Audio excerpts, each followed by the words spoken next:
Queridos irmãos e irmãs, dia 26 de maio, quarta-feira, dia de São Felipe Neri. São Felipe Neri, o santo da alegria, de gênio otimista, mas também vigoroso, trouxe encanto a todos com seu jeito criativo de viver e anunciar o Evangelho. Tudo fazia para conquistar a juventude e nada lhe pertencia, pois vendeu todos os seus bens para favorecer a vida dos pobres. Grande também era sua caridade para com os doentes e humildes. Admirava a vida dos mártires.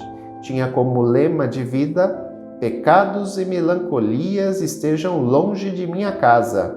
Nasceu em 1515 e morreu em 1595. Que São Felipe Neri interceda a Deus por nós. O evangelho de hoje é o evangelho de Marcos, capítulo 10, versículos do 32 ao 45. Naquele tempo, os discípulos estavam a caminho, subindo para Jerusalém. Jesus ia na frente. Os discípulos estavam espantados e aqueles que iam atrás estavam com medo. Jesus chamou de novo os 12 à parte e começou a dizer-lhes o que estava para acontecer com ele. Eis que estamos subindo para Jerusalém, e o Filho do Homem vai ser entregue aos sumos sacerdotes e aos doutores da lei. Eles o condenarão à morte e o entregarão aos pagãos. Vão zombar dele, cuspir nele, vão torturá-lo e matá-lo. E depois de 3 dias ele ressuscitará.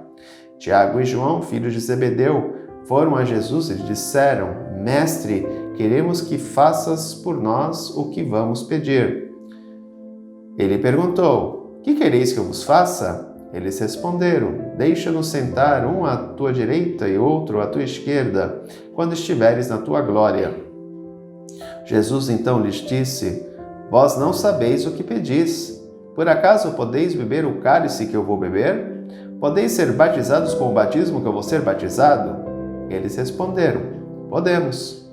E ele lhes disse: Vós bebereis o cálice que eu devo beber e sereis batizados com o batismo com que eu devo ser batizado.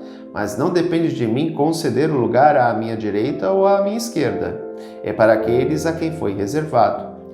Quando os outros 10 discípulos ouviram isso, indignaram-se com Tiago e João. Jesus os chamou e disse: Vós sabeis que os chefes das nações as oprimem e os grandes as tiranizam. Mas entre vós não deve ser assim.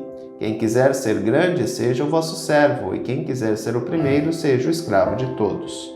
Porque o Filho do Homem não veio para ser servido, mas para servir e dar a sua vida como resgate para muitos. A grande preocupação dos discípulos era as relações de poder. Não sejamos ingênuos. Os discípulos abandonaram, que nós vimos no texto de ontem, casa, família, trabalho, porque eles tinham a esperança de que Jesus, ao assumir o trono, já que eles tinham a certeza absoluta de que ele era o Messias, eles iriam governar ao lado dele.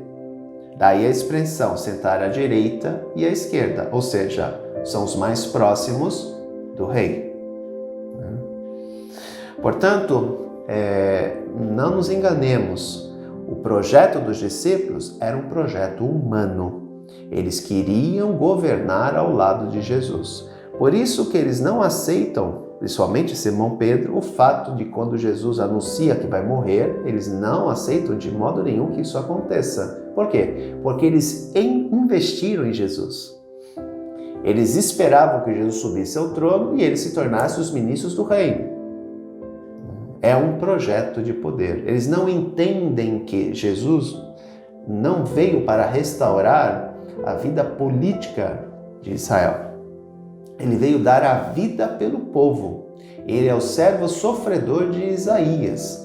Por isso que ele anuncia a sua paixão para os seus discípulos. Por quê? Para prepará-los para os eventos marcantes que se darão através da sua paixão e morte.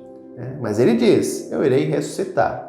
Só que os discípulos não compreendiam nada disso, porque eles estavam focados num projeto puramente humano.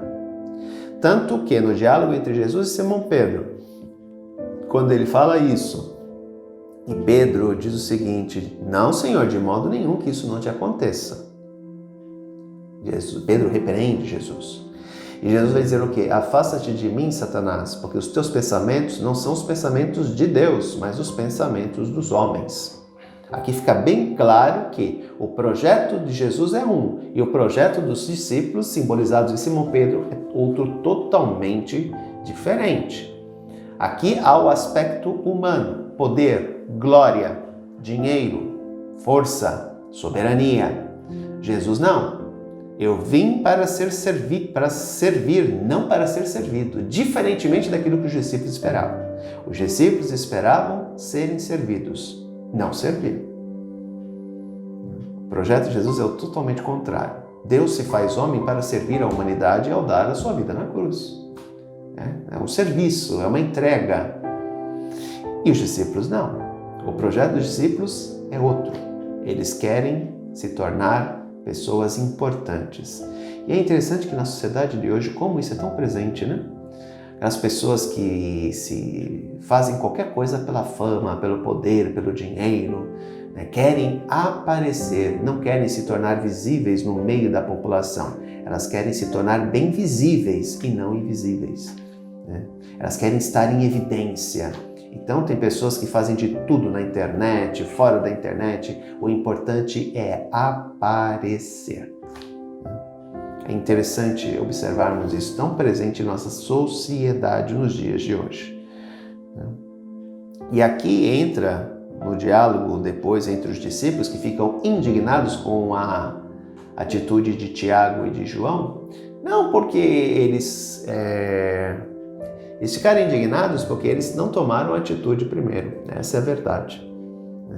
Eles não pensaram naquilo. Porque eles pensavam da mesma forma. Eles queriam o poder. Aqui é a grande tentação humana, né? Aparece que nós refletimos todos os anos no primeiro domingo da Quaresma. A tentação do ter, do querer e do poder. A tentação que Jesus enfrentou ao longo de toda a sua trajetória neste mundo, simbolizados em 3 atos. E nós, ao longo da nossa vida, também somos tentados com relação a isso. Ao ter, ao querer e ao poder. Que possamos resistir de maneira forte, iluminados pela palavra do Evangelho, que é o próprio Cristo. E nos lembrar que Ele se tornou Rei do Universo por causa do seu sacrifício, por causa do seu serviço. Ele veio para servir a humanidade e não para ser servido. Que possamos fazer o mesmo que Ele. Um grande abraço, até amanhã, se Deus quiser. Tchau!